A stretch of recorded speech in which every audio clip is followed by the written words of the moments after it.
Welcome to 4FS Gaming. This is the first installment in a video series outlining some of the more advanced and tricky maneuvers and tactics that apply to starfighter game modes in Star Wars Battlefront 2. I see a need for this kind of information because where shooter games are very common, most people have an excellent grasp on their mechanics, but these piloting game modes are very different, and there are lots of things you need to learn to keep up. So if you want to become the greatest pilot in the galaxy, then you have come to the correct place. This video in particular will run over the basic principles that almost all of our advanced maneuvers will be built upon, with a focus on how to use this information to increase your evasiveness and make it very hard to hit you while flying. We will cover spiraling and looping as evasive maneuvers towards the latter half of this video. So let's get started. The first thing you have to understand is how enemies will aim at you in a starfighter. You see, there is a circle projected out in front of each ship, and this indicates where a fighter has to aim in order for the lasers to collide with the enemy vessel. Because lasers have travel time, the circle shows how far in front to lead your shots. By manipulating this mechanic, we can learn how to evade enemy fire. So what are the factors that affect this aiming circle?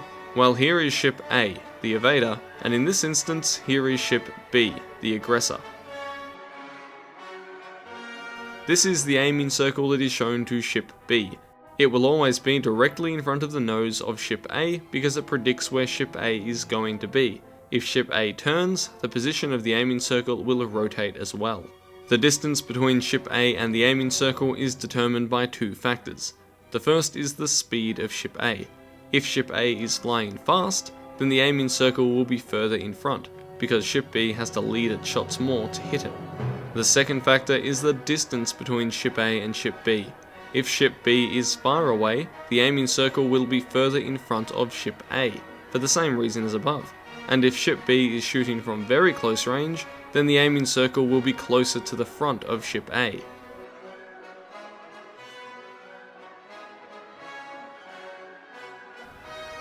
With this information, you can learn how to manipulate the position of your aiming circle to make it much less accurate, and thus reduce the amount of shots that hit your vessel. For example, if ship A is flying directly away from ship B, then from the perspective of ship B, the aiming circle will be directly over ship A, and shots will be easy to land. However, if ship A turns to the left, then the aiming circle will also move off to the left. If ship A is travelling slowly, then the aiming circle will only deviate by a small amount. However, if they are travelling very quickly, then it will deviate by much more. Now this by itself is not too helpful, because ship B can still just shoot at the circle, which accurately predicts ship A's future position, and it'll still land the shots. But what if ship A turns its nose to the left, thus moving that targeting circle, and then immediately swerves the nose to the right? This will make it so that by the time ship B's lasers hit where the targeting circle indicated ship A would be, ship A is no longer there, and the targeting circle is on the other side. We can use this technique in 3 dimensions instead of 2 in a maneuver called spiraling, and it is a great way to evade fire when crossing a distance. Simply roll the right stick or the mouse on PC around in a large circle, so that you will still be travelling forward, but the nose of your vessel will point constantly in a different direction, thus diminishing the accuracy of any aiming circle being used to target your vessel. At higher speeds, this is most effective, as it causes the aiming circle to move over a wider area, and thus more shots are likely to go wide and miss you. So if I was to distill what we have covered so far into 2 simple hints, it's that speed helps with evasion, and erratic and preemptive movement will make it hard to hit you. Now while this works wonders at medium and long range, up close the targeting circle is often so close to the nose of your vessel that it won't matter how much you jerk and swerve, a good pilot may be able to keep landing consistent shots. Let's just take a moment to discuss range as a factor, because it's also an important principle. The best chance you have at swiftly defeating an enemy is at medium or long range. Pretty much as soon as that targeting circle appears, you are able to deal a good amount of damage, and their evasive maneuvers are more easily adjusted for if they are far away. Up close, it is much harder to line up a solid barrage of fire, simply because the closer you are, movements of your opponents are amplified in impact, and even small turns can take them far outside of your field of view.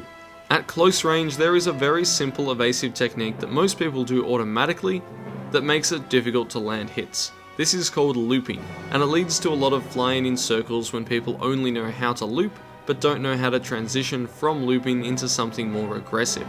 Basically, when you are targeted by an enemy and they start to deal damage, an orange arrow indicator on your HUD shows the direction of that enemy targeting you. If you turn towards that indicator at long range, you will likely then be facing each other, and usually then the toughest chip with the most firepower wins in these situations.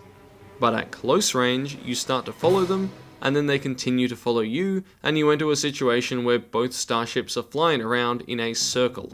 This is a great way to earn temporary respite from their laser cannons because it is very hard for them to hit you from this position.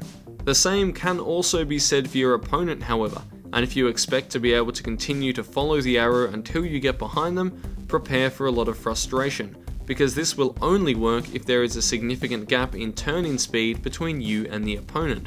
As a general rule of thumb, smaller ships like interceptors have a much faster turning speed than bombers and other large ships. But there are a few ways you can artificially increase your turning speeds in these situations to help you stay out of your opponent's crosshairs, and if you are lucky, get behind them for a kill. Firstly, many ships have star cards that can increase this stat that are worth looking into. Secondly, the slower you are travelling, the faster you turn, so pull back on the throttle to increase your turn speed. Finally, ships turn faster on a vertical plane than a horizontal plane, so you want to be following the enemy ship indicator at the top or bottom of your screen and not at the sides. This can be attained by rolling your ship so that you're always pursuing in the best manner. Once you are in this little game of going around in circles, you have completed the process that I call setting the loop. This is important because almost all combat in any form is about rhythm. You set a rhythm or an expectation, and then when your opponent is comfortable with the state of affairs, you disrupt or break that rhythm to give you the advantage and the initiative, while your opponent is still on the back foot. In this case, you want your opponent going around trying to pursue that indicator on their screen that leads directly to you. Once you are confident that they are single-mindedly turning toward you, you essentially have the power to lead them wherever you want, whenever you want, and that is a very strong tool. But to exploit it, we will have to wait for the next video, where I will cover how to break the loop and bait your opponents into making fatal mistakes.